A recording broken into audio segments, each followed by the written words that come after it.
Seja muito bem-vindo, seja muito bem-vinda. Eu sou a Lara Serling, advogada consultora sobre gestão legal e sociedade de advogados há mais de 25 anos e sou autora também de 20 livros sobre gestão legal.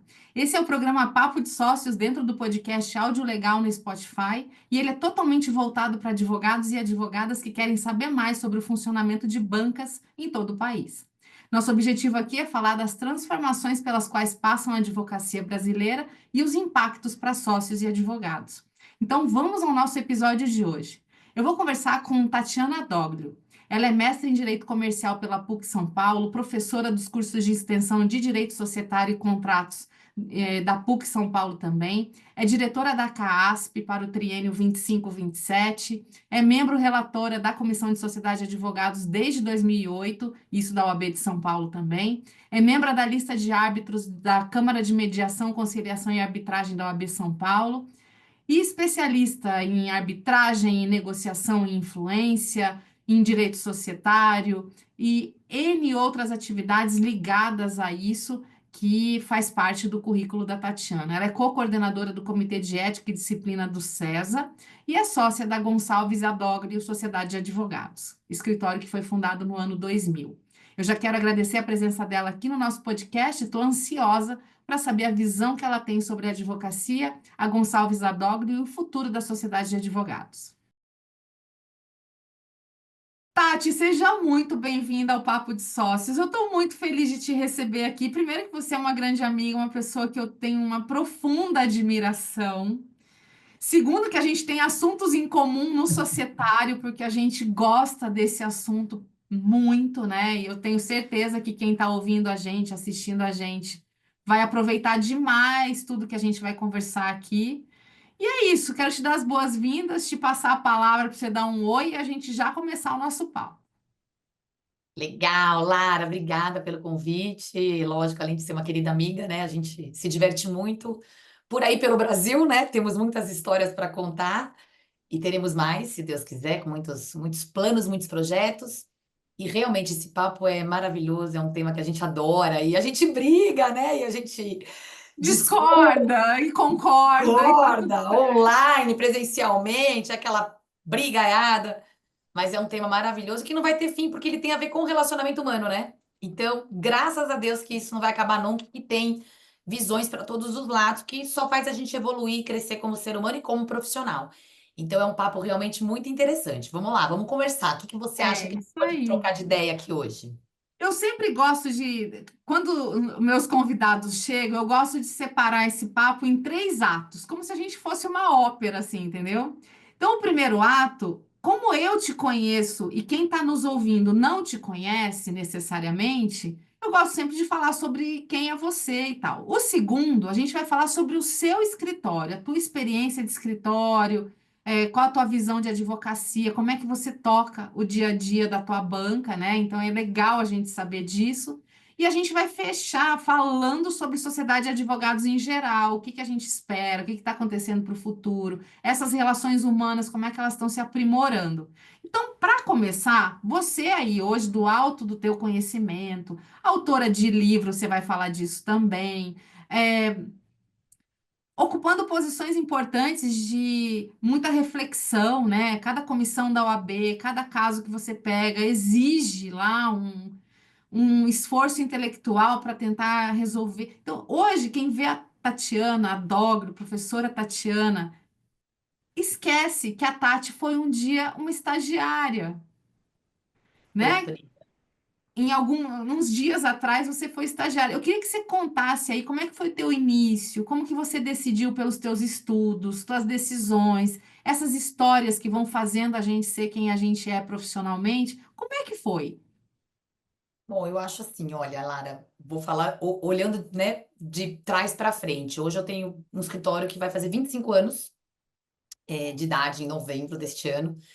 E eu advogo às 30, né? Porque eu comecei a advogar no segundo dia do primeiro ano da faculdade.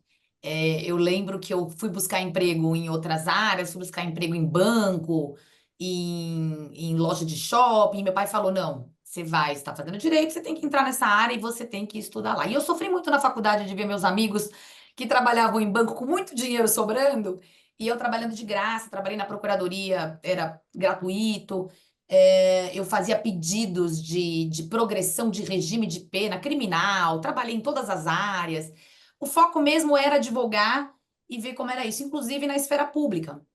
Então, eu fazia atendimento de presos, muitas vezes, fazia atendimentos familiares na procuradoria, trabalhei em escritório de advocacia para banco, contra banco, fiz busca e apreensão, fiz trabalhista, fiz um pouquinho de criminal, trabalhei na Galeria Pagé 2 anos com os criminalistas lá, a Polícia Federal aparecia lá, saía todo mundo correndo, eu fazia parte de família e trabalhista do escritório que era criminal.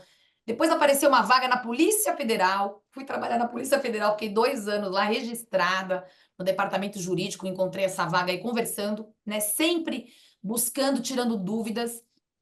E uma coisa que eu acho importante, Lara, que eu acho que tem a ver com o ser humano hoje em dia, é a questão do ego, do orgulho. Eu nunca fui orgulhosa, eu sempre me senti numa posição, não de uma forma pejorativa, mas inferior a todos aqueles profissionais com quem eu cruzei na vida. Até hoje. Até hoje eu vou dar aula muitas vezes na PUC, na pós-graduação, e eu me surpreendo porque eu aprendo todos os dias. E essa posição, né, de aprendiz eterno, eu acho que é uma questão que envolve muito como a gente é como ser humano, né? Meus pais me criaram assim, graças a Deus, mas eu acho que quem tem esse problema de orgulho e de baixa autoestima tem que procurar talvez algumas ferramentas, porque você só evolui se você estiver aberto a aprender, mesmo com aqueles que você não dá muito valor. Então, eu fiz muito estágio, muitas vezes eu tinha 2 estágios, um de manhã, um à tarde, saía correndo, com marmita embaixo do braço, com dificuldades financeiras, eu tive problemas financeiros em casa, meu pai não conseguia pagar minha faculdade. Então, assim, e tudo isso naquele momento não foi sofrido, mas eu sabia que eu ia chegar em algum lugar porque eu tinha força de trabalho, tinha vontade, né? E aí, quando eu me formei, eu tirei a OAB, eu trabalhava num escritório, pedi emprego para todo mundo. Fui trabalhar num escritório também. Todos os escritórios eram escritórios grandes, mas não muito conhecidos. Eram escritórios de empreendedores natos, grandes gestores, alguns com muitos advogados, outros com poucos advogados. Mas, assim, por incrível que pareça, eu não fui trabalhar nas grandes bancas. Foi até uma sorte minha, hoje eu vejo, porque isso acabou me ensinando a entender de tudo, inclusive de questões societárias daquele escritório. Muitas vezes o advogado pedia para eu entrar de sócia, eu não entendia direito porque que ele queria que eu entrasse de sócia, mas era para poder me pagar como lucro e não como seletista. Hoje eu entendo, né? Coisas que não acontecem em grandes escritórios que têm uma governança muito mais profissional. Então, isso acabou criando aí o meu colchão hoje como empresária. E aí, por isso que eu acabei abrindo o meu escritório logo quando eu me formei. E quando eu me formei, eu fiquei buscando trabalho com as pessoas e tive a oportunidade de conversar com um senhor que tinha um site. Ele tinha um site que chamava Dívida Banco e ele não era advogado, mas ele queria rediscutir contratos bancários. Eu me ofereci como autônoma, peguei um caso aqui, peguei um caso ali, e devagarzinho eu fui indo, aluguei um espaço pequeno sozinha, subloquei uma sala, coloquei avisos no metrô, na OAB, na CASP, no tribunal, no fórum, olha, alugo sala. Aí aluguei sala com vários advogados, um que fazia cidadania, outro que fazia trabalhista, outro que fazia tributário, e nisso eu fui fazendo parcerias informais. Eu nem tinha CNPJ, eu não tinha escritório de advocacia aberto. Aí contratei uma secretária, aí contratei uma estagiária, aí fiz parceria com vários advogados. Tive cerca de 7 advogados parceiros dentro do escritório. Até que, cavando essas parcerias, um escritório me convidou para fazer uma fusão de escritórios. O meu escritório não tinha CNPJ, eu era uma sociedade informal, eles já eram uma sociedade que tinha CNPJ, e eu fiz então o valuation da minha carteira. Muito bom tudo isso, né? Foi coisas que eu aprendi. A gente foi avaliado por uma consultoria, um escritório que não era de advocacia, né? Era como se fosse uma KPMG, mas era muito menor. E o valuation do escritório, eu adquiri as cotas, fiz um plano de pagamento das cotas, um plano de inserir meu nome na razão social. Então, a gente tinha uma governança, tinha o conselho operacional, o conselho comercial. Então, tinha tudo isso muito incipiente, muito no início, mas eu tive essa sorte, mas sempre buscando muito e conversando e perguntando onde eu estivesse. Eu perguntava para as pessoas: o que que você faz? E aí, poxa, como é que é seu escritório? Cabe uma parceria? Eu tenho força de trabalho, estou à disposição. E é óbvio, né, Lara? A gente engoliu muito sapo, tomou muito tapa na cara, engoliu muito orgulho. Isso eu acho que é a coisa mais importante. E com isso eu consegui adquirir conhecimento e consegui abrir meu escritório, que é onde eu estou até hoje. Engraçado você falar isso, né? Porque todo começo ele tem esse excesso de pressão, né? E esses dias eu estava refletindo, até um reel que eu postei, eu falei assim, olha, só aguenta a pressão quem já foi submetido incansavelmente a ela.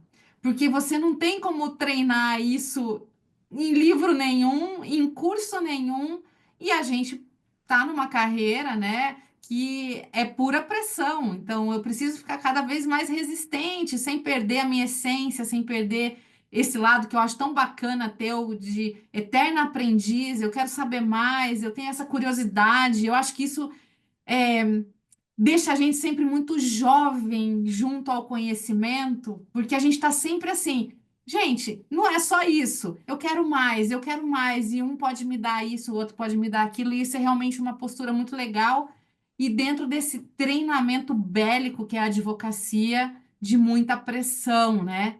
E muito legal você contar isso, porque essa experiência de estágio que você teve, ora aqui, ora colar, conversando com pessoas de personalidades completamente diferentes, isso dá uma bagagem muito grande, né? Porque você começa a identificar de longe quem age de uma certa forma, de outra, e a gente vai tendo um conhecimento grande sobre isso, né?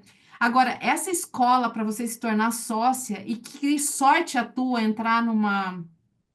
Porque, ok, isso a gente está falando do ano 2000, né? É, por 25 aí. anos depois, a gente sentar para conversar de valuation, sentar para conversar sobre um conselho, sobre a importância de governança, hoje parece que é um negócio super normal, mas no ano Natural. Na época não 2000, era. grego, né? Não era. Como Eu assim, nem sabia o que estava governança? sendo falado. Quando o escritório pediu DRE, eu falei, o que que é isso? Eu não De sabia nem o que era quem? DRE, demonstrativo de Tem como resultado. saber, O né? que que é isso? Quem tem isso? Não, você tem que ter. Eu falei, não tenho isso, não tenho nem CNPJ. Agora eu te pergunto, o teu gosto pelo societário, ele começa a nascer aí? Que você começa Sim, a aí ficar, também tipo, nasceu porque eu tive muitos problemas no escritório, porque eu tinha problemas que eu não era administradora do escritório, eu queria ser. E aí eu falava, mas por que eu não tô como administradora, eu sou só sócia, né? Ah, porque. E uma coisa curiosa, porque você. Melhor coisa é você não ser administradora, porque só administrador pode ser preso. Eu lembro que um dos advogados falavam dos sócios majoritários lá. Pensava naquilo, e eu entrei numa condição muito ruim salarial. Eu tinha um prolabore que era quase metade do prolabore dos sócios fundadores. E eu tinha uma. A gente tinha um negócio que chamava SOI, Sistema de Objetivos e Incentivos, que era assim: você ganhava 15% do cliente que você captava, 20% do cliente que você trabalhava, fora o seu prolabore. E no final, lá, todo o dinheiro ficava no escritório. Se tivesse distribuição de resultados de lucros no final do ano, distribuía, né, tal. Mas o meu prolabore era muito baixo. Mas no final eu, né, trabalhava tanto, e quando eu fui para um escritório maior, eu ganhei um gás diferente, eu fechei muito mais cliente. Então eu tinha, na verdade, um recebimento maior que os sócios fundadores por causa do meu trabalho, por causa dos meus clientes. Mas eu não achava justo eles terem um prolabore maior. E aí eu comecei a pensar, né, eu não tinha noções de governança, de gestão zero. Como é que eu resolvo isso? E eu conversei com o gestor do escritório, ele falou: olha, eu vou te dar uma dica. Você deveria tentar verificar, pedir uma reunião de sócios para você verificar quais são os critérios para o pagamento do prolabore. Aí você conseguiria talvez evoluir. Falei, ah, tá bom. E eu comecei então a pedir uma reunião. Falei, ó, quais são os critérios para o prolabore? Eu lembro que eu ganhava 4.800 de prolabore e os sócios fundadores 7.500. E eu falei, qual que é o critério, né? E aí eu mexi onde eu não devia, né? Aí os sócios fundadores falaram, vamos começar a fixar os critérios. A gente passou um ano fixando critério. Tempo de formado, tempo de trabalho no escritório. Tinha gente que morava no interior, não ia todo dia. Áreas de atuação, pós-graduação, faturamento. Ah, mas isso tem peso um, isso tem peso 2, isso tem peso B. Um ano discutindo. O que que aconteceu? o escritório cindiu. A hora que chegou na discussão final, que a gente bateu a tecla de quanto seria o peso de cada um, muita gente ali ia ficar sem salário. A verdade é essa. E então, nessa hora, alguns sócios fundadores falaram: "Ó, não quero mais trabalhar, não quero mais esse escritório, quero dissolver a sociedade." Aí eu fui para a OAB questionar como que funcionava a Câmara de Arbitragem. Isso foi em 2009, mais ou menos. E aí tinha um funcionário da OAB lá, registrado, que ele tinha 41 anos de OAB, o José Luiz, meu saudoso amigo, e ele me explicou como funcionava a arbitragem naquela época, né? Imagina, 15 anos atrás. Incipiente Me também. explicou como funcionava e me explicou como a gente valorizar o escritório para pagar esses sócios que saíam. Aí a gente fez um valuation dos processos, perspectiva de resultado, qual a probabilidade de êxito, quanto que ia gastar para aquele dinheiro entrar, fluxo de caixa descontado, chegamos num valor lá para os sócios que iam sair. E aí, enfim, muito conflito, ameaças, advogados contratados ameaçando entrar com a ação, tal, pagamos os advogados que saíram. Eu estava grávida de 40 semanas, consegui nem resolver, fiquei na minha licença aqui pagando o sócio que tinha saído, enfim. Pagando COFINS, que eu pago até hoje, porque naquela época tinha a súmula do COFINS que a gente não pagava, depois a súmula foi, né, cassada e a gente teve que pagar, e aí pago até hoje isso parcelado, os sócios antigos não, e foi uma escola. E aí, nisso eu já fiquei bem interessada no societário e pedi para entrar na comissão das sociedades, já para esse senhor, mas naquela época, Lara, quem fazia parte da comissão das sociedades eram só os grandes escritórios. Só os representantes de grandes escritórios. Então, eu realmente não tinha como entrar. E aí, olha só que legal, eu tinha tanta vontade que eu encontrei o presidente Durso numa festa da Associação dos Advogados Trabalhistas, que até nisso eu ia. Eu ia em curso trabalhista, curso tributário, previdenciário, família, eu fazia tudo. Eu fui na posse da presidente da Associação Trabalhista, a Fabiola, que é professora na PUC também, e lá conheci o Durso, que era professor, que era presidente da ordem, e pedi para ele uma vaga na comissão. Aí ele falou: "Ó, tá aqui o telefone do meu assessor, conversa com ele." Aí conversei, lembro até hoje do Edmilson, pedi para entrar, entrei, gravidona assim lá. E eu lembro que quando eu entrei, todo mundo olhou e falou: "Quem é essa moça? E 30 qual anos grande de escritório idade." ela veio? Orlando Giacomo, Clemência, Horácio, só Só os a grandes. nata da advocacia paulistana, e eu lá. Quem mandou essa garota aqui? O Durso, que era o presidente da ordem. Então acabou, fica quieta. Acabou. Aí Aceito. entrei lá, minha filha, mas tomei cada pau. Não sabia nada. Eles votavam as Escola. coisas e escritório de advocacia votando, né, deliberações sobre sociedade de advogados. Eu não sabia nada. Plínio Marafon, tinha inclusive o Amaral Gurgel. Olha, um pessoal. E eles eram muito, obviamente, muitos anos que eles estavam lá, já tinha todo o funcionamento deles ali. E eu fui devagarzinho tirando dúvida com um, com Não, o e outro, todo com ligava uma para um. experiência de escritório grande, já tendo vivido mil problemas, né? Mil situações, né? E eles Nossa, foram que super legais. escola, hein, Tati? A Moira, a Clemência, todo mundo me acolheu e eu pedia trabalho, eu só me dava um processo para relatar, processo simples. E eu via as grandes discussões, temas muito complexos, e eu falava: "Por que eu não recebo esses processos, né?" Aí o Zé Luiz falava: "Ai, não, é porque, veja bem, né? Você precisa de um pouco mais de bagagem." Eu falei: "Quer saber? Eu vou ter essa bagagem, custa o que custar, que agora é uma Legal. questão de honra." E o Novaes também, que é do César, me ajudou muito. O Novaes fala até hoje: "Eu lembro de você lá entrando gravidona." Minha filha vai fazer 16 anos. Lembro de você lá, você louca para tirar dúvida, perguntar as coisas. E aí eu fui aprendendo com todos eles, pedia para ligar, pedia para tomar um café, ia em todas as reuniões, ficava lá perdida. E devagarzinho eu fui indo. Aí até que fiquei em todas as gestões, nunca tive nenhum papel político, mas aí o Marcos Flesch virou presidente da comissão. Marcos Flesch super ocupado, e a gente teve aquele problema do afastamento permanente do sócio. Foi a primeira vez que eu fui convidada assim para fazer um parecer mais complexo, porque eu era mais antiga lá, né? Porque na gestão do Caio ele tirou as Isso pessoas já antigas. agora, né? Isso o quê? Agora em 2020, 19, né? Pandemia ali, perto de pandemia. É. Aí eu fui fazer o parecer, e você lembra da discussão toda que teve com relação a isso. E eu senti falta de um título, porque eu falei também: "O que que eu vou dar parecer sem ninguém, né? Vou fazer mestrado."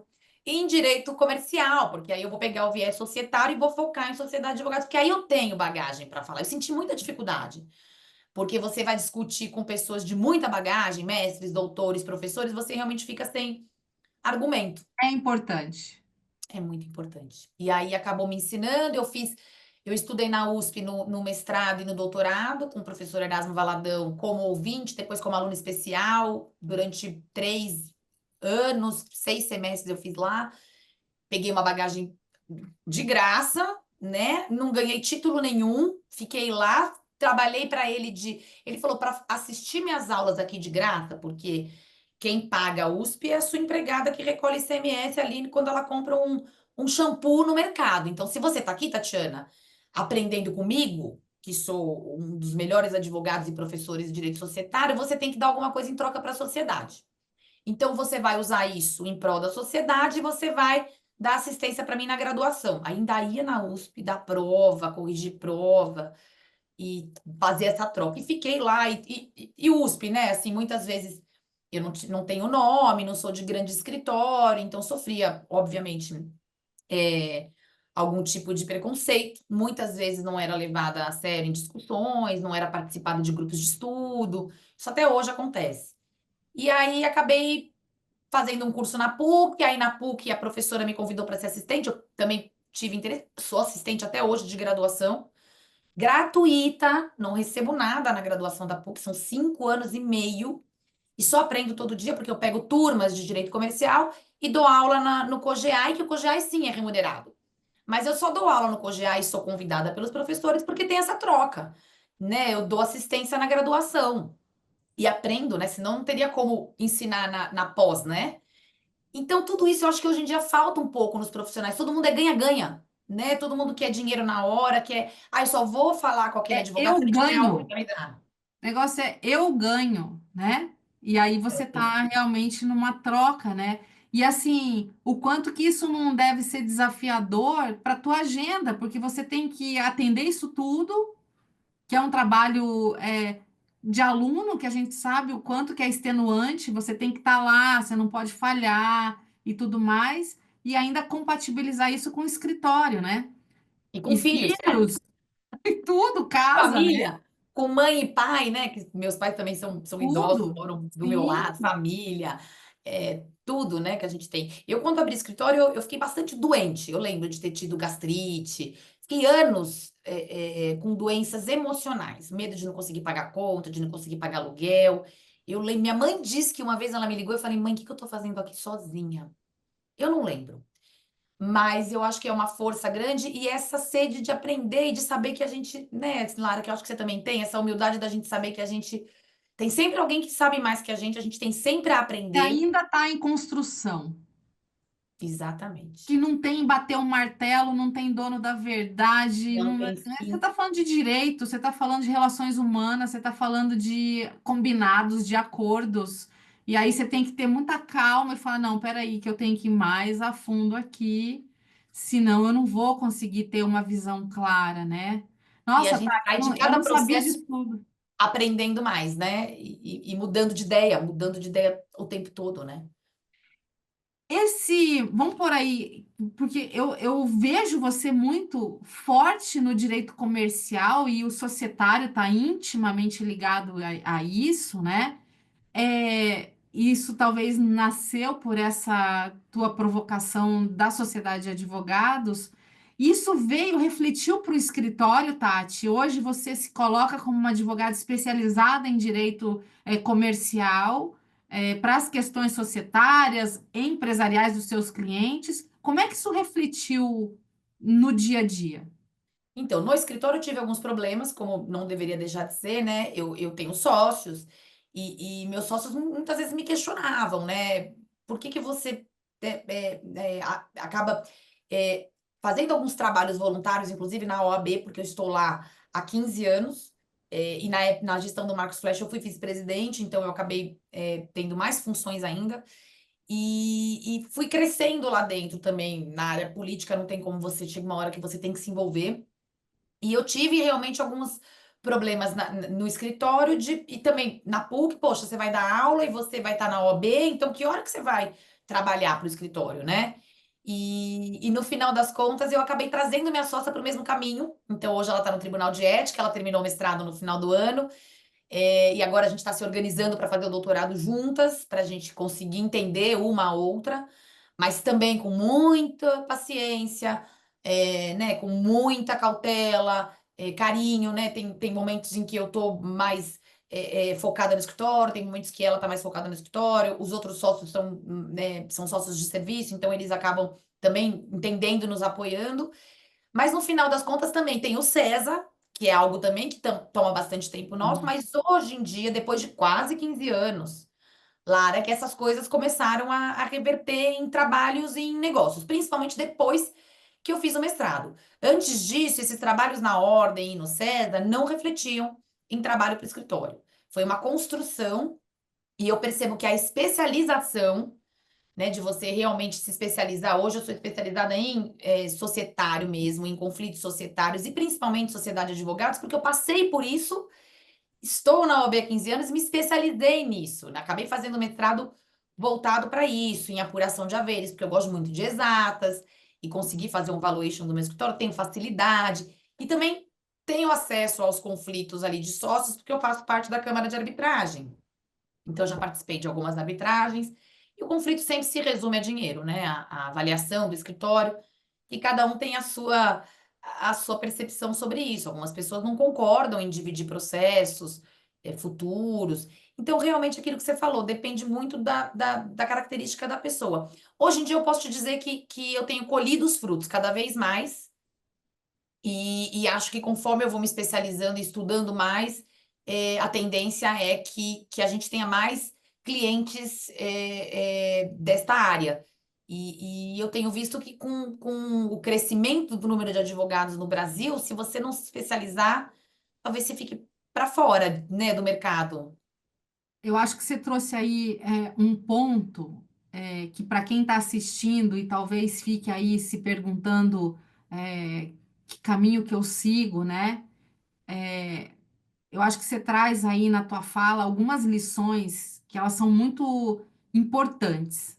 Primeiro, a busca do conhecimento sem querer nada de volta, além do próprio conhecimento, que já é uma grande coisa, porque nada paga um cérebro bem nutrido, né?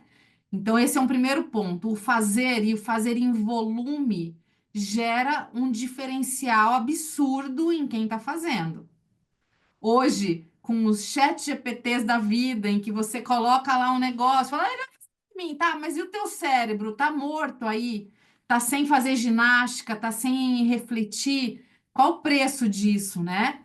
Então, assim, primeira lição que eu acho que é muito importante é a busca contínua por conhecimento, porque eu preciso disso. É o meu alimento, é o que vai dar a base, de sustentação da minha carreira. E não é uma construção rápida, a gente sabe disso. Você sabe o que você teve que gramar ao longo de tantos anos para entender, para começar a ter uma biblioteca de cases em volta de você, hora de um caso que você pega, hora lá da comissão, hora do César, você ouve aqui, ouve lá, daqui a pouco, opa, peraí, tá fazendo sentido, um sentido diferente, e isso é uma coisa muito legal. Agora, você trouxe um outro ponto, e que eu acho que você está num caminho que eu acho que é fantástico, assim, dessa ascensão, e que naturalmente o retorno ele virá, você não tem nem que se preocupar com isso. Primeira questão da especialização. Não adianta, a gente está numa profissão intelectual. Você quer ser reconhecido como especialista na tua área? Estude. Você não tem como substituir isso por qualquer coisa, por uma peça de marketing. Com certeza. O cliente precisa confiar em você e essa confiança vem de vários aspectos, né? E o conhecimento formal, ele é muito importante. É, E a terceira coisa que eu quero que você fale, que você tá lançando um livro. sim. E isso também é um evento na carreira de um profissional que ele é brutal em termos de resultado, né? Ele é brutal. Como é que tá isso? Em que pé tá o livro?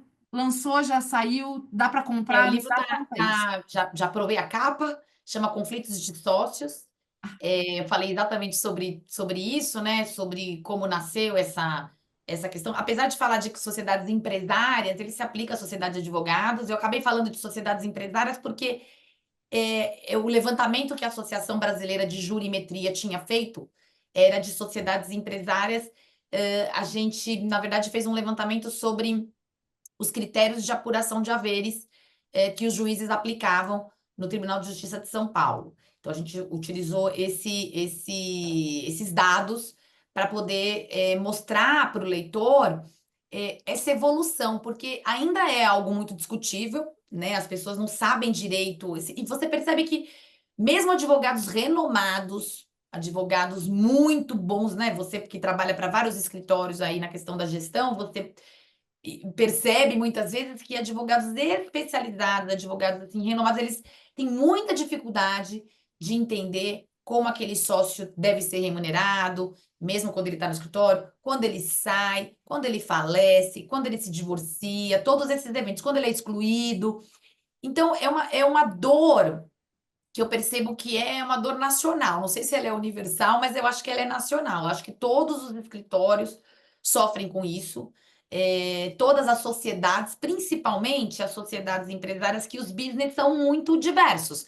Na sociedade de advogados, a gente sabe, né? E mesmo na sociedade de advogados, tem o escritório que tem o contencioso e tem o escritório que tem o consultivo. Isso já muda a forma de avaliar. Aí do contencioso tem as áreas diferentes, por exemplo nas ações de massa, você avalia o escritório de um jeito. Ações estratégicas, de outro jeito. Ações tributárias, que depende de precatório, você avalia de outro jeito. Então, assim, é tudo muito casuístico. E eu percebo que os advogados têm dificuldade. E tem advogado que gosta de falar, né? Ah, eu sou advogado, eu vou fazer direito porque eu não entendo nada de exatas. E eu costumo falar, foge de advogado que não sabe matemática, porque eu acho que a gente faz mais conta que engenheiro. Sempre falo isso, né? Probabilidade de êxito, perspectiva de resultado, quanto que você vai gastar versus quanto você tende a ganhar, sucumbência. Então, assim, essas contas, né? Quantas vezes eu ouvi cliente falando, poxa, eu gastei muito mais. Se eu soubesse que eu ia gastar tudo isso, talvez eu não tivesse entrado, né, nessa demanda. Então, eu acho que isso não tem fim, porque cada pessoa entende de uma maneira realmente. Eu tenho discussões muito produtivas com muitos colegas que têm a sua parcela de razão, mas pensam diferente de mim. E muitas vezes eu sou convencida do contrário também. E eu acho que isso é uma coisa que não vai acabar. E a especialização, o estudo, é algo que cada vez mais vai ajudar as pessoas a resolverem esses conflitos. E se você não estiver preparado para isso, não tem ChatGPT que vai responder esse conflito pessoal, né? Que muitas vezes tem a ver até com o relacionamento da pessoa, muito mais do que com negócio, dinheiro e processo, né? Uma coisa que eu vejo assim, e a evolução, né, dos problemas, colocar a luz em cima desses problemas. Então, quando você escreve um livro, você está trazendo luz e está trazendo aí provocações, até para a pessoa falar assim: opa, mas será que vale a pena realmente não entender nada de matemática, já que o meu interesse está sempre em jogo do cliente? Como é que eu vou terceirizar eu não digo nem o cálculo, mas a lógica matemática, que eu acho que é mais importante que o cálculo em si, a lógica A do negócio, lógica, é verdade. É verdade. né? Porque aí Então, você consegue assim, direcionar um perito para fazer para você, mas você que tem que dizer que caminho que ele vai seguir, né? como que eu leio o negócio do perito? Se eu não tiver noção de nada, eu tô lendo É chinês verdade. ali, numa linguagem completamente alheia, né? E assim, uma coisa que eu vejo que dentro da sociedade de advogados, a gente já está tendo uma evolução, eu sinto isso em mesa de consultoria. Não, eu quero fazer um acordo antes. Coisa que antes não acontecia, as coisas iam sendo tocadas a qualquer jeito. Aí os sócios do escritório não sabem que modelo de negócios que é o seu escritório, porque é o que você falou. Muda tudo quando você é massa, muda tudo quando você é uma boutique, muda tudo. O Muda. tipo do cliente, o tipo do honorário, como ele chega, como ele é. Contratos que você tem, né? Então, assim, eu acho que a gente está passando por um aprimoramento da cabeça da gestão, porque a gestão é exatamente isso. Eu tenho que agir antes. A gente não tem essa cultura, né? A gente deixa rolar. Deixa rolar. E também é mais agradável, e eu percebo isso também. E também com o nosso judiciário, né, que é um pouco inseguro, fica difícil. Muitas vezes a gente acaba orientando o escritório de uma maneira, na governança ali, você sabe que o judiciário pode flexibilizar eventualmente aquela regra, então você tem que alertar o cliente. Então, muitas vezes eu já vi um advogado falando: quer saber? Deixa rolar. A hora que acontecer, eu vejo o que eu vou fazer, porque são tantas variáveis. É, mas quando você pega, quer ver no teu exemplo lá atrás, quando você, ao querer entender quais são os critérios de um prolabore, então, por que que as pessoas fogem tanto de ter critérios, de ter regras claras? Porque ali eu vou me mostrar. Então, Exatamente. assim, a maturidade empresarial que precisa vir para a cabeça dos advogados sócios de escritório é essa ausência de medo. Olha, se o fulano, no quesito A, é muito melhor do que eu, parabéns para ele. Não é que eu vou me esconder e falar, não, não quero critério porque vão ver que eu sou ruim aqui em tal coisa. Não, é um composto que vai ter complementariedades ali, então é natural que um seja melhor, outro não, enfim, né? Isso é reconhecer isso, né, na nossa profissão, que, né, o advogado é bem egocêntrico, né, orgulhoso, Eu e preciso fica estar difícil aqui na minha reconhecer régua, que o né? seu sócio muitas vezes tem direito a um prolabore maior que o seu, porque ele tem, né, ele se dedica mais, ou ele tem mais títulos que você, mais funções institucionais. Então, tudo isso é difícil reconhecer. Você tem que ter, assim, bastante humildade. E é Maturidade. difícil, né, Lara? Porque Mas você sabe ser assim, humano.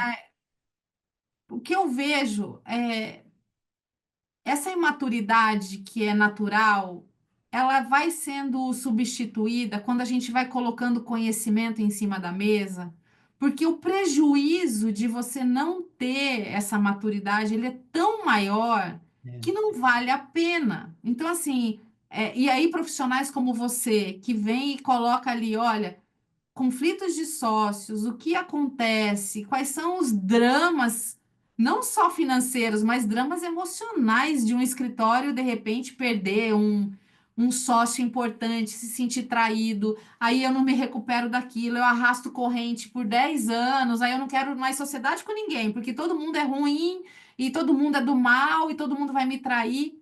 Olha o prejuízo que E a essa gente está pessoa falando de acaba. advogados, né? Que é uma turma difícil, né? A gente realmente tem um perfil beligerante. Então, fica mais difícil ainda do que sócios de uma sociedade empresária, por exemplo, né?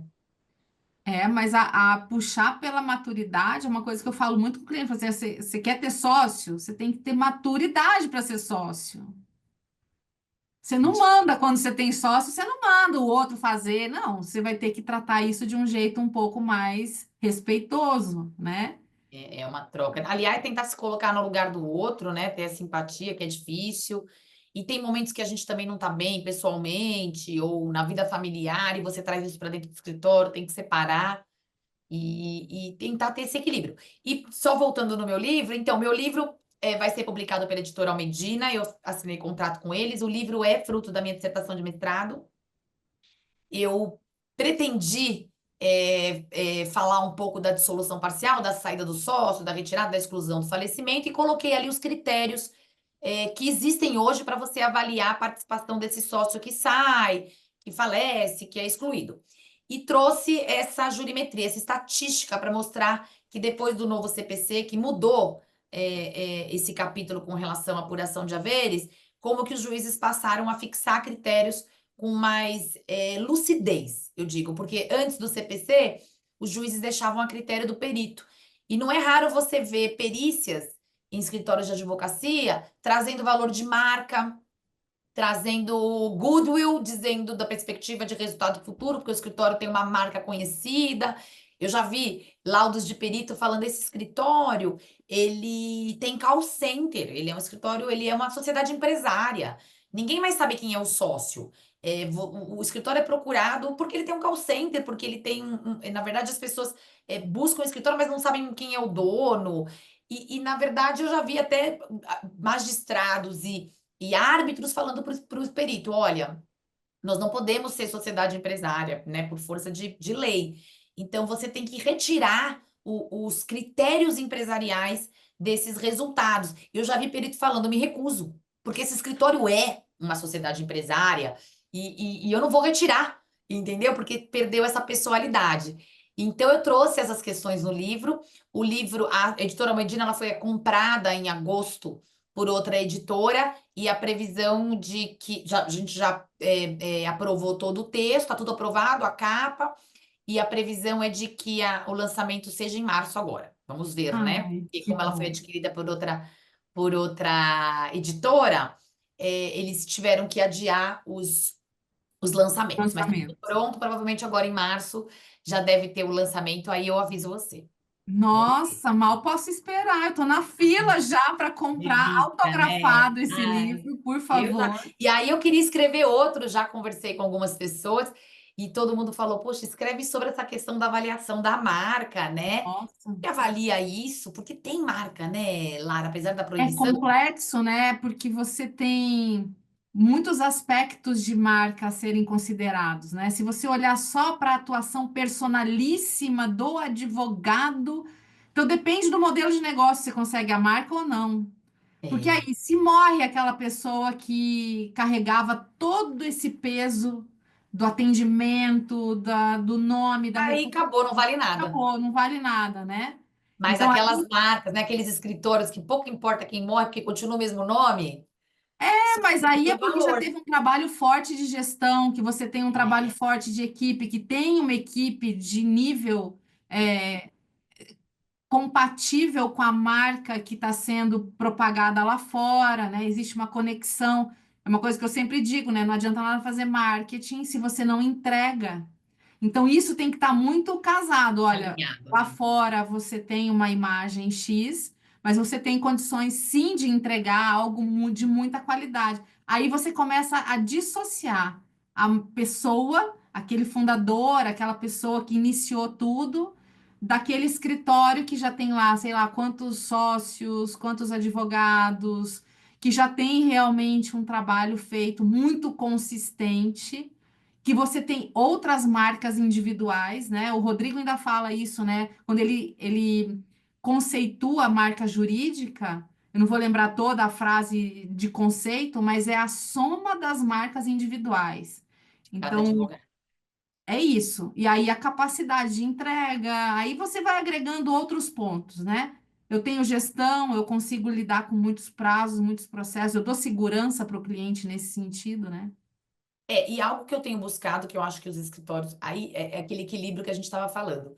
O meu escritório é boutique, mas nós somos em 5 sócios, alguns, né, patrimoniais, outros de serviço, alguns fundadores, outros não, e a gente tem buscado essa governança dos escritórios maiores, porque realmente, assim, para a gente se especializar, como você falou, para ter sobrevivência, né, perpetuidade.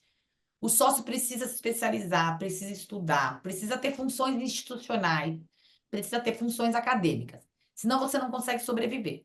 Então, se você faz tudo isso, não sobra tempo para você cuidar da governança do seu escritório e você tem que terceirizar. Então, a gente está nesse momento de 25 anos. O ano passado a gente já conversou com algumas agências especializadas para tentar entender como que a gente sobrevive daqui para frente, porque eu não consigo mais cuidar da imagem do escritório, né? Eventualmente das publicações do escritório, né? Eventualmente postar nas redes sociais ou na página, mudar a página da internet, mandar para o cliente clippings mensais sobre novidades. Então, tudo isso eu acho que tem que se profissionalizar para o sócio conseguir estudar e manter as funções dele. Eu acho que não dá mais para ter na mesma pessoa do advogado sócio essas duas funções, é algo que a gente tem visto cada vez com mais frequência. Ou todas as funções, né? Eu ainda acredito, Tati, que é muito difícil você terceirizar as decisões estratégicas. Sócio tem que estar presente naquilo que é estratégico. Então, tem algumas coisas mais fáceis de você terceirizar. Por exemplo, eu posso escolher não ter o financeiro dentro do meu escritório, eu posso ter um BPO fora, que cuida do meu contas a pagar, contas a receber. Eu não preciso estar nisso, eu preciso de um relatório, eu preciso de informações a respeito do meu financeiro, mas eu não preciso estar ali o tempo todo. Tem como a gente profissionalizar isso muito bem. Controladoria, existem algumas empresas que fazem a terceirização, mas eu acho perigoso isso fora do escritório. Tem que ser alguém de muito conhecimento, de muita responsabilidade, porque se der qualquer problema, a responsabilidade segue do escritório. Ninguém vai querer saber, ah, mas estava terceirizado. Não. Eu terceirizei, mas a responsabilidade ainda é minha, né? É. Então, assim, você ter um núcleo no escritório que faça a controladoria acontecer é de bom tom, mas eu tenho que ter um sócio olhando, eu tenho que uma vez por semana estar lá vendo se está tudo ok, se está tudo certo. É gestão de tempo nisso daí.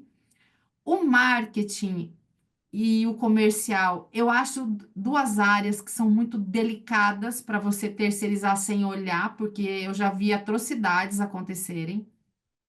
Agências que não estudavam o código de ética e tem uma ideia lá de escrever. Então, Sim. assim, se você não revisa, você pode correr o risco de ir uma frase, olha, ligue para nós aqui se você quiser.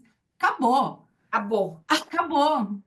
Amanhã você está na OAB respondendo um processo ético e já criando uma série de problemas que você não tinha e que você não precisava.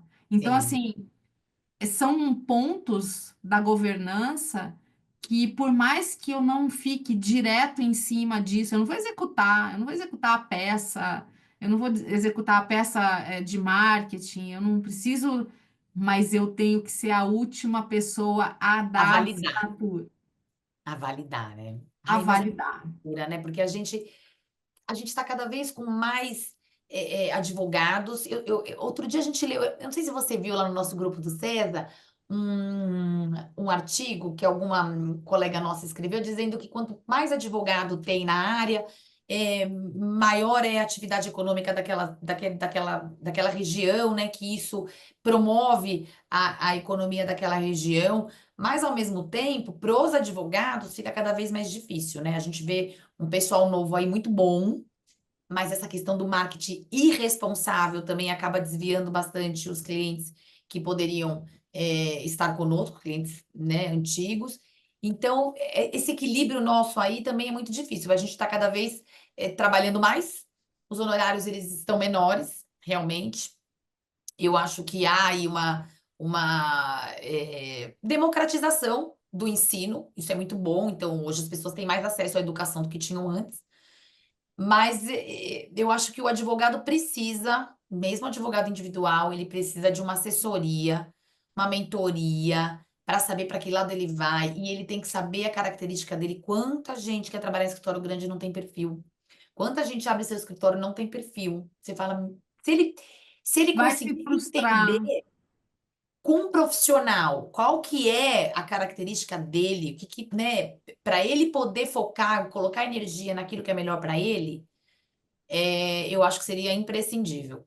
E muitas vezes o pessoal acaba aceitando o trabalho, ou abre um escritório por acaso, do destino, ou vai trabalhar no escritório que não é seu perfil, porque é o que surgiu de vaga, e não pensa muito, no que seria melhor para ele. Não é todo mundo que tem o mesmo perfil. E é o que você falou, depende do sócio. Que sócio que vai cuidar do marketing? Que sócio que vai cuidar da controladoria? Qual Que o sócio que perfil vai cuidar do dele? compliance? Né? São coisas que têm que ser conversadas, são coisas delicadas, tem ego, aí você tem que conversar com o seu sócio, deixa que eu cuido do financeiro. Aí já tem desconfiança. Então, assim, todo esse trabalho é muito complexo e eu imagino vocês, como vocês devem ter que ter esse cuidado, né, para lidar com essas questões. Então, isso é uma coisa que eu tenho visto, assim, que falta. O advogado não aprende isso na faculdade, né? Podia ser uma matéria obrigatória, né, no currículo. O problema é que a faculdade não é a faculdade de advocacia, né, Tati? É faculdade de direito, então do direito decorre um monte de coisa, então não tem nem como você. É verdade. E eu Mas até podia ter será que não acredito. tem uma eletiva Não, disso? poderia, não. Cabe sempre. Inclusive, se os juízes tivessem esse tipo de conteúdo, também seria muito Seria útil. maravilhoso, né? Seria útil para todo mundo. É, Mas é isso. Na medida em que o tempo vai passando e que as pessoas vão ficando mais atentas a toda. Hoje, o que a gente vive é uma real guerra. Quando você fala assim, a gente trabalha mais, os honorários são menores, a disputa de um marketing não tão bem conduzido, porque você está numa guerra. Então, numa guerra, morre muito civil. Verdade. Não morre só militar, né? Não morre só quem está Sim. ali no exército, enfim, morre muito civil. Então a gente está vivendo uma guerra.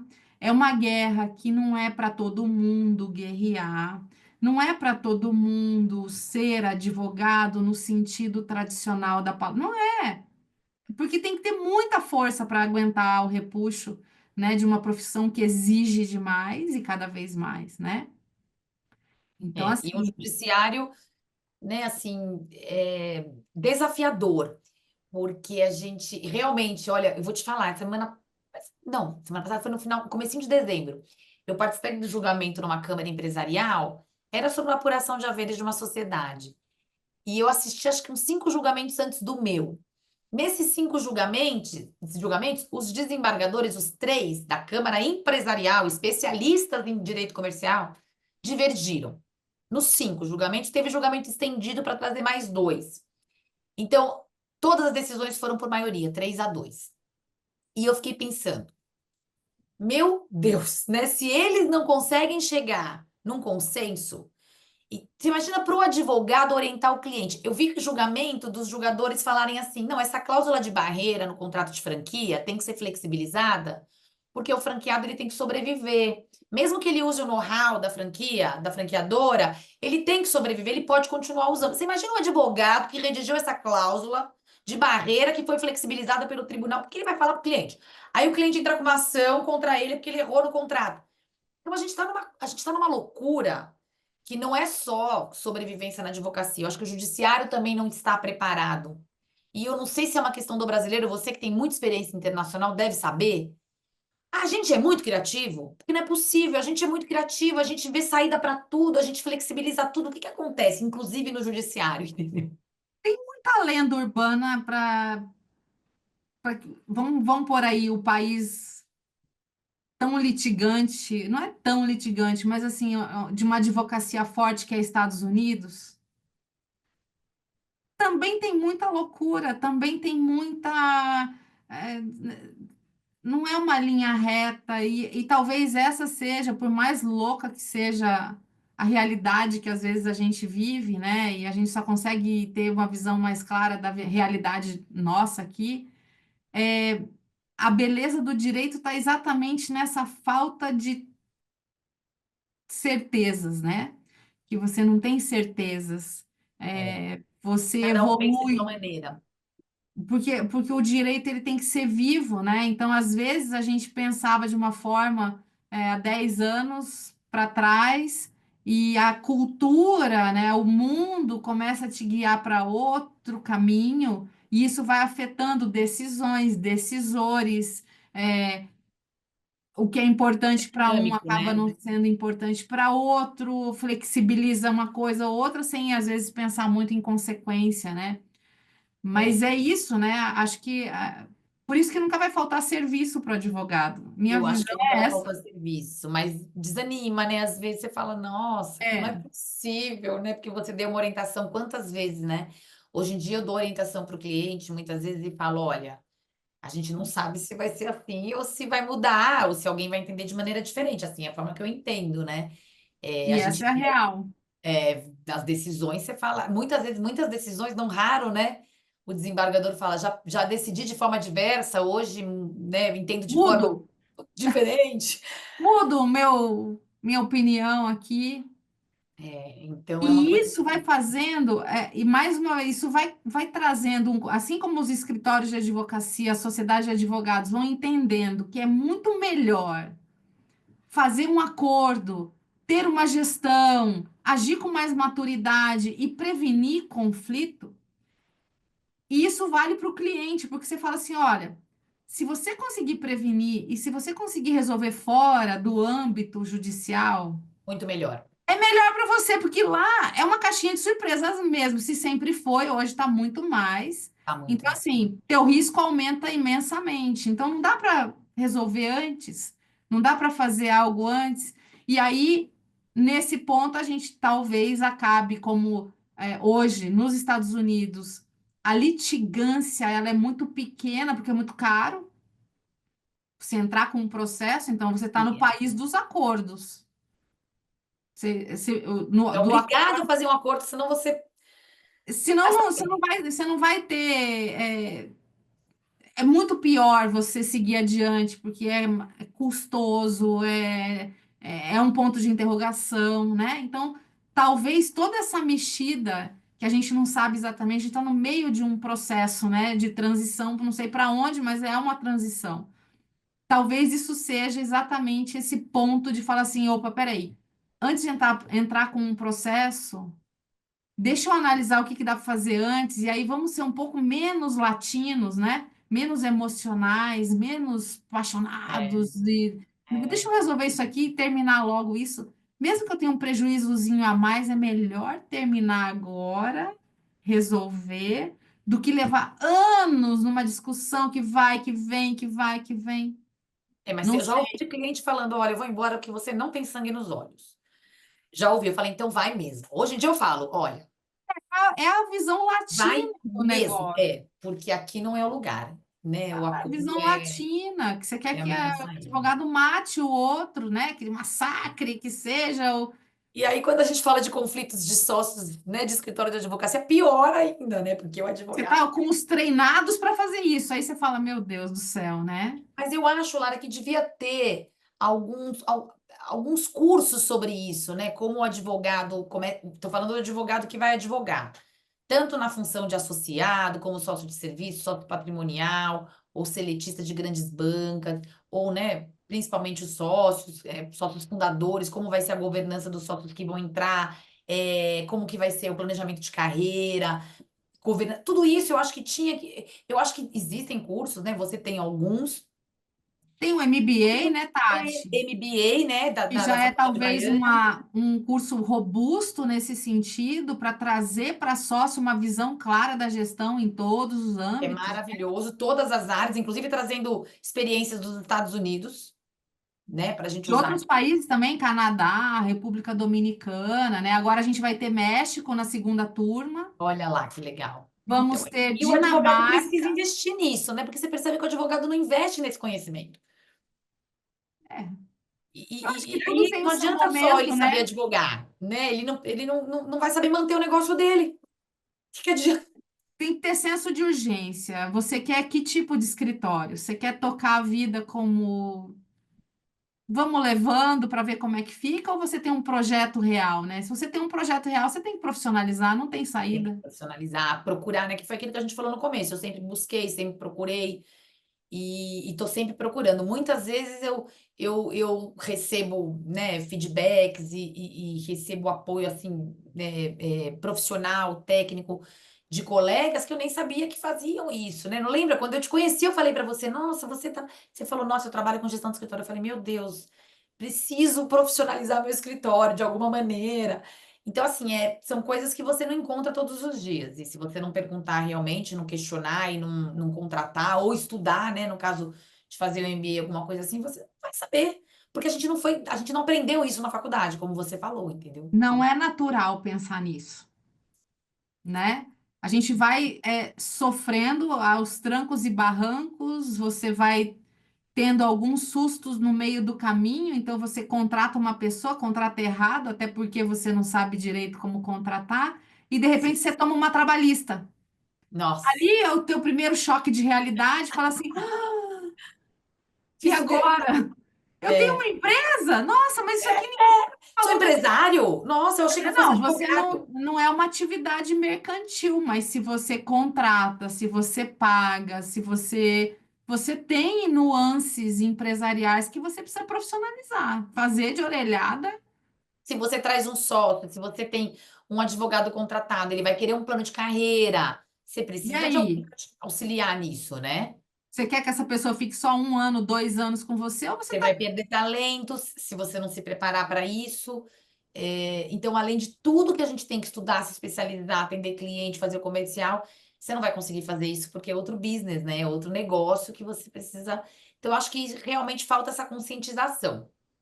E isso eu vejo que é uma dificuldade. Quando eu vou tratar de conflitos de sócios, eu percebo muito isso. Se eles tivessem se preparado para isso antes, teria sido melhor. Mas por falta de conhecimento, a maioria nem sabia que existia, como você falou, Interesse, nem às vezes, sabia, né? ou interesse, falta de tempo. E também eu tenho a impressão, às vezes, que eles têm um pouco de constrangimento. Até falei isso outro dia numa reunião do César. Eu acho que você pedir uma reunião dessa com seus sócios, para fazer acordo de sócios, governança, contratar terceirizados para cuidar dessas questões dentro do escritório, causa um certo desconforto, porque os Ou porque, advogados se acham como assim? super-heróis, né? Aham. Eles acham que eles podem fazer tudo. Então, É, eu mas acho que aí o eu bom é faço você isso. usar, como você é parte interessada, a melhor coisa é usar um terceiro. É lógico, melhor ainda, porque você não vai se envolver, não vai, né, vai ser, a decisão vai ser imparcial, né? Você tem uma Vão bela trazer para você justificativa. soluções técnicas já testadas, profissionais. Então, eu acho que precisa mudar esse mindset do advogado. Isso é uma conscientização Sem importante. dúvida, E Tati. senão ele não sobrevive. E isso eu vejo que, inclusive lá na OAB, eu acho que agora eles estão pensando em ter no ESA também um curso de gestão de escritórios, que o Sebrae, uma época, já deu lá.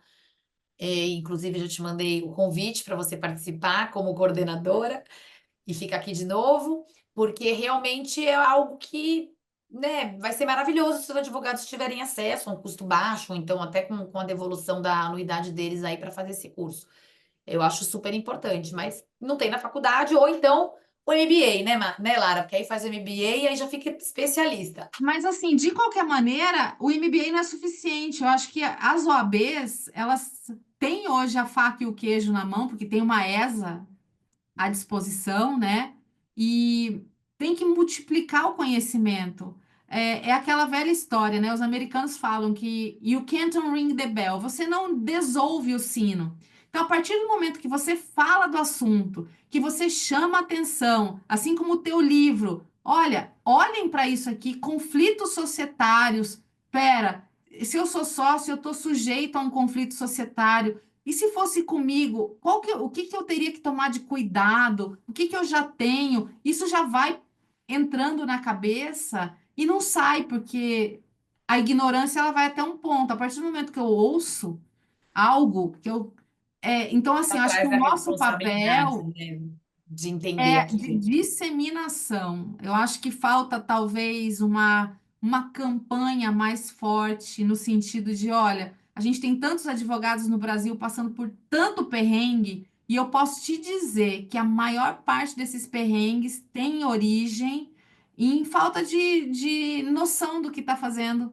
É, é, não juridicamente, não estou questionando isso, mas e aí, eu estou abrindo um escritório, mas eu já tinha condições. Eu tenho um fundo de reserva, ou eu estou fazendo um contrato que eu não sei se eu vou pagar. Daqui a pouco eu tenho um problema porque eu estou inadimplente. Daqui a pouco eu tenho multa para pagar. Daqui a pouco eu tenho cobrador na minha porta. E isso é impossível você atender um cliente que está ali com um problema de família quando você tem um problema maior que o cliente, Com certeza. Um né? problema de Então, assim, estrutura, né? falta uma campanha de, olha, não sai abrindo escritório à torta e à direito. Faz aqui, ó, tem aqui na Faz um UAB, tem um curso de planejamento. como fazer. Antes de abrir, não toma decisão. Vai lá na UAB e faz esse curso e entenda o que está em jogo. Entenda qual é o seu papel, entenda o que vai acontecer pela frente, né? Quem sabe, né? Vamos ver. A gente está pensando em instituir isso. Eu não sei se a OAB Nacional já tem alguma coisa sobre isso também, mas eu Teve acho que é uma super época que eu importante. presidi uma comissão Eu lembro. nacional de gestão, empreendedorismo e inovação. Tomara que ela renove agora, né? De novo com a nova Tinha gestão. até um projeto de um curso, né? Eu lembro que você Tem. compartilhou comigo um projeto de um curso nesse sentido. Isso aí. É, Então é tem muito. isso, acho que a OAB pode ajudar nesse sentido, capacitando a advocacia, jovens advogados, E entendendo agora também os cursos online, né, Lara? Você tão consegue fazer fácil, de qualquer lugar do mundo, né? Não tem desculpa. tão Então, eu fácil. acho que só para concluir, além desse desafio que a gente tem de ser cada vez melhor na área que a gente atua, se especializar cada vez mais, não parar de estudar e ter funções institucionais, acadêmicas, comerciais, Eu acho que esse planejamento do escritório, a questão da gestão, a questão da governança, isso eu acho que falta muito, as pessoas não têm informação, e eu acho que as pessoas minimizam a necessidade, de se preocupar com isso. E muitas vezes você é um putz, advogado, a gente vê um baita advogado bom, que o escritório não funcionou, não deu certo, não conseguiu pagar as contas, quebrou, não foi para frente, né? E falece, a família vive à míngua, né? Conceituados, doutrinadores, porque não tiveram a capacidade de se organizar profissionalmente. Então, eu acho que é Perfeito, uma Tati. questão séria que tem que ser levantada, sim. É porque a falta disso afeta a tua vida pessoal. Você trouxe um ponto que é super importante. Eu já cansei de entrar em escritórios cuja gestão financeira era lastimável. E aí você fala assim, gente, se as pessoas soubessem a importância de questões básicas, olha, tenha seu fundo de reserva, tanto na sua pessoa física quanto na jurídica. Não recebe um honorário aqui e gasta tudo num Põe no carro. bolso, né? Sabe? Então, assim, é não ter a menor visão de 2 meses para frente, que E dirá. voltando àquilo, que advogado tem dificuldade, acho que é o profissional que mais tem dificuldade de enxergar isso. Só que ele vai Médico também, né? envelhecer, Médico também, dizem, né? Mas ele vai advogado, né? envelhecer, ele vai ficar velho, ele vai cansar. Alguém vai morrer, porque a certeza que você tem é que alguém vai morrer. Ou você ou seu sócio, Se né? morrer, Tati, ainda é bom porque você tira um problema da frente. Agora, se você viver muito, sem sabedoria, você tem um final ruim. Eu acho Trágico. mais preocupante viver muito, porque aí você tem que ter tido algumas decisões, tomadas de decisões ao longo da vida para se proteger, para falar assim, olha, vai ter um momento que eu não vou aguentar atender cliente, que eu vou estar cansado, que eu posso ter um problema de saúde, que eu posso ter uma questão. Então, começa a pensar com Como que eu vou me inteligência. organizar para isso? Ai, Tati, a gente ficaria aqui conversando milhares Horas de horas. Eu até esqueci que eu estou em podcast. Eu estou aqui assim, assim, a gente batendo papo, né? Hoje é sexta, dá pra gente ficar aqui a hora que a gente quiser. é muito Acabou a bom semana. falar com você, porque é isso. A É. gente, primeiro que compartilha das mesmas opiniões, E esse e, tema é maravilhoso, né? e esse Porque, tema, ele é instigante, né? Ele vai assim, e a como gente você sabe. falou, não tem fim. A gente sempre vai ter essas questões para discutir, né? Ó, para fechar, você como uma conhecedora de sociedade de advogados e que entende muito bem lá do final, as broncas do final, do conflito. O que que você diria para sócios que querem evitar isso? Quais seriam as tuas dicas assim? Olha, você quer evitar esse caminhão de problema que vai ser ruim? Faça isso. Lara, eu sempre indico para os escritórios, para os sócios, a realização de um acordo de sócios, prevendo todos os papéis de cada sócio, quem que vai cuidar da governança, quem vai cuidar, né, da questão financeira, quem vai cuidar do comercial, qual que é o papel de cada sócio. Critérios para pagamento de prolabore, critérios para bonificação, distribuição de lucro, fundo de reserva, apuração de haveres em todas as hipóteses. Conversar disso no começo, muitas vezes já resolve metade do problema, porque você percebe que às vezes não tem um sócio alinhado. Então, a gente percebe que muitas vezes os escritórios, eles são montados por amigos, colegas de faculdade ou alguém que se conheceu, mas muitas vezes eles não estão alinhados com relação à tecnicidade, nem ao planejamento futuro de cada um. Tem gente que quer se aposentar com 50 anos, tem gente que quer trabalhar até os 80. Então, você precisa entender, tem gente que é casado, tem gente que não é, tem gente que pretende colocar o filho no escritório, no futuro. Tudo isso tem que ser conversado no começo. Porque quando você coloca toda a energia no escritório, o escritório ele dá certo, e aí ele é um escritório rentável, um escritório exitoso, você vai conversar sobre isso, aí já complica um pouco, porque as pessoas pensam diferente. Então, para evitar um conflito, eu começaria, né, logo na saída, e com cada sócio que entrasse, eu renovaria esse acordo de sócios, prevendo todas as questões. Você tem até um curso sobre isso, uma aula que a gente deu sobre isso. Quais são os tópicos que têm que ser trazidos em acordo de sócios? Esse seria o meu conselho.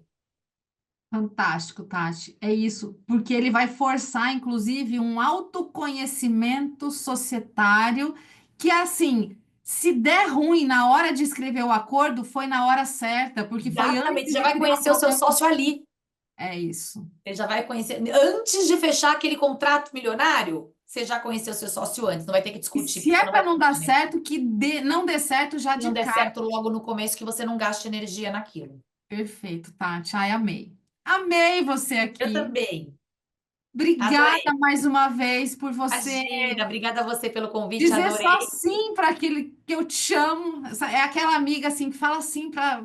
Sempre sim para você, pode me chamar sempre, que Sim, eu estarei amo sempre aqui. isso. Obrigada mais uma Obrigada a vez. você pela Casa é oportunidade de conversar tua. sobre isso. Vamos marcar uma segunda rodada para a hora que o Vamos, livro vamos. sair. Eu quero falar só sobre o livro, Sim, combinado. A para a hora que o gente livro pegar for ponto a lançado, a gente ponto lá, marca ó, pegar. um podcast só do livro. Vou amar. Não, já está Combinado. combinado. Em abril a gente faz. Deixa ele lançar em março, você faz todas as Isso, aí assinaturas em abril a gente faz. possíveis e em abril a gente faz. Tá bom? Combinado. Beijo. Um beijo, obrigada. Que conversa boa com a Tatiana. A gente tem esses temas em comum que são muito palpitantes ligados à sociedade de advogados, e a dica que eu quero te dar é reforçar a que a Tati deu. Façam o seu acordo de sócios. Não bobeiem com relação a isso, porque vai ser muito importante para a saúde societária, para vocês poderem ser sócios durante muitos e muitos e muitos anos. É isso que a gente quer. Então, inscreva-se aqui no nosso podcast Áudio Legal no Spotify e já aproveita e encaminha para um colega advogado, uma colega advogada, que eu tenho certeza que ela vai gostar de ouvir esses temas. Se você quiser fazer comentários, trazendo aí as suas impressões sobre sociedade de advogados, sobre a vida em sociedade, eu ficarei muito feliz em te ouvir. E te convido também a nos seguir nas redes sociais. É só pesquisar os nossos nomes, a da nossa convidada Tatiana e o meu no Instagram e no LinkedIn. No próximo episódio, nós conversaremos com mais um sócio fundador ou sócia fundadora, então eu te convido para acompanhar os próximos episódios. A gente se vê.